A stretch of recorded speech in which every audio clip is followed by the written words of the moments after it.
G'day everybody, how you going today? It is so good to see you. I do hope that you are super well. Now today I want to talk about Nikon's conundrum. Yes indeed, what are they doing with APS-C in the Z mount? What we have here in front of us is everything that is APS-C for Z right now. And at the end of the day, these are all entry-level cameras, give or take.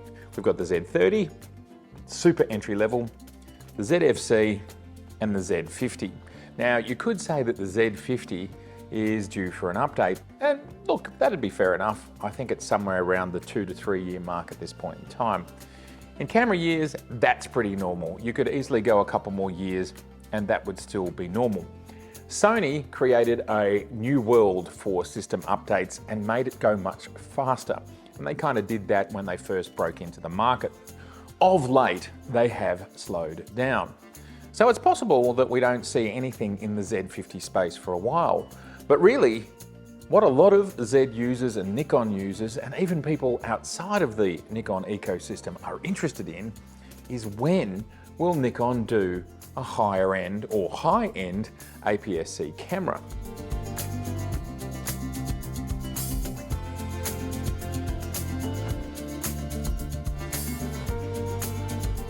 And this is where the Fuji X-H2S is super interesting.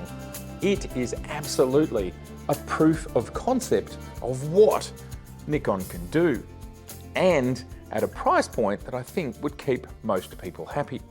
Now, of course, Canon have come along and done something similar with the R7 and the R10.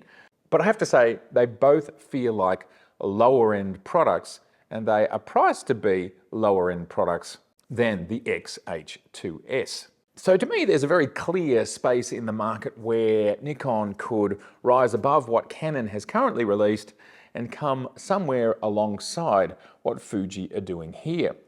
This is a clear competitor, as is the R7. I think the R10 less so. For some use cases, some people might consider it, say, from an AF perspective, but from everything else, I think less so. So will Nikon address this gap in their lineup? Will they address the mid to higher end APS-C gap? Personally, from my perspective, I absolutely think they should. One advantage that Nikon have over, say, Fuji is that their mount works for both 35mm and APS-C. This is a fantastic benefit and bonus of the Z mount. You can buy any of these cameras and you can buy any full frame lens and they work perfectly on these cameras. And then if you choose to upgrade to a 35mm body, those lenses can go with you. Even APS-C lenses can go with you as well. Now let's talk just very quickly about the Canon R7. It appears to be a very powerful camera. It's 33 megapixels in APS-C. It appears to have a very fast focusing system, similar to what you find in an R6 or an R5. There's a lot to love about it. But what we do here is maybe the sensor is running a little slow and we do have rolling shutter. I don't think it's an R3. It can't be at the R3 level because it doesn't have the R3 price tag. But what I would like to see Nikon do is not chase that more affordable, a little less expensive market, but more head towards what Fuji are doing here. They are creating a consummate all-rounder. This is an amazing video tool because you have ProRes codecs internally, you've got 4K 120 internally. You can use all of the sensor, which is 6.2K. That gives you great croppability when you're creating a 4K final timeline. This is the sort of camera that I would much prefer to see Nikon create rather than a stripped down, cheaper one. We've got those. Now, they are not none of these are at the R7 level, but I just don't think having a camera that's kind of the R7 and then the X-H2S, I just don't think that's a great idea. I don't think they need both, and I think people are crying out for it. And of course, this segues us to, very neatly, the D500. There are so many people looking for a D500 replacement. This, the X-H2S, would absolutely be the massive next step that would give you a tool for both content creators, videographers, as well as birders, sports and wildlife. If you want to create sort of a Z9 moment, but you want to do it in the APS-C line, that would absolutely be the next camera that I would create.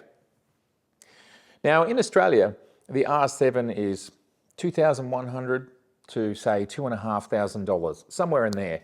This machine is $3,500 to $4,000. So we've got a $1,000 differential.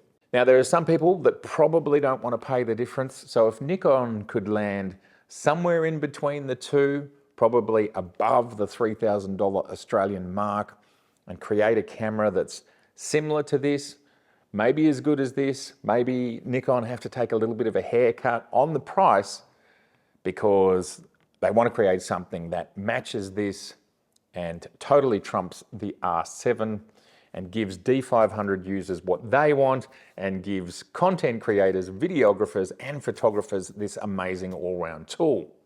That absolutely seems to me to be the sweet spot. So to sum up, we have the X-H2S. It is a stacked sensor. It's clearly faster, much faster than say the R7. Now the one place that Nikon could save a little bit of money is to not go stacked. But will that give you the readout speed that you want? I think they should go stacked, but maybe, as they've done with the Z9, they go shutterless. They go mechanical shutterless, which offsets some of that cost of going stacked. We already know that Nikon know how to do it, so do it. Thus delivering a product that's potentially cheaper than the X-H2S, which has a mechanical shutter, but is far, far better than the R7. This absolutely appears to be a sweet camera that would hit so many markers. It would compete with the R7. It would compete with this camera. It would absolutely make D500 users super happy. And we already know that they have the technology and they are selling it in the thousands. And we're shooting on it right now, the Nikon Z9. So I think there's a very clear path, and probably the only question mark left for me that isn't clear by what the R7 is or what this is, what might the megapixels be? Personally, I will always lean to the camp of make the megapixels a little bit lower so that low light performance, dynamic range, and all of those sorts of issues and areas are more on your side than going to a higher megapixel sensor. This is 26, the R7 is 33. Is 33 too much? I haven't looked at what the noise performance is like on the R7. Please do let me know in the comments below if you know, but I would err on that side. So I would suggest something like what Fuji is doing here, 24 megapixels, 26 megapixels. It all depends on how they want to massage those megapixels also when you're thinking about the video side of things, because it does affect what's available in video. So there we have it. What's the name of this camera? No idea. I've heard people call it the Z90, the Z70, the Z500, and even the Z4. It could be any of those names. Nikon has the technology.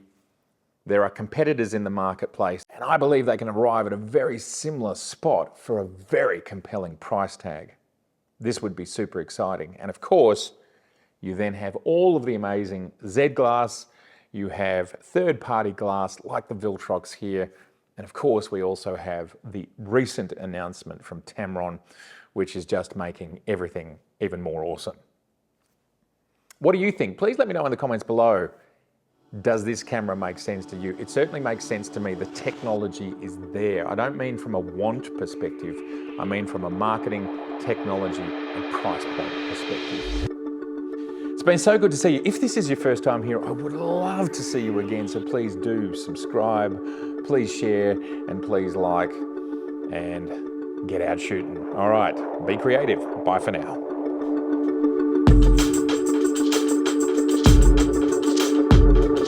Today I have had the privilege, and tomorrow, of shooting at Melbourne DreamHack. This is a massive gaming festival, and the DreamHack team decided they wanted me to be a part of this. So I've been so pumped to be shooting all day long on the Z6 II and the Z9, capturing the action.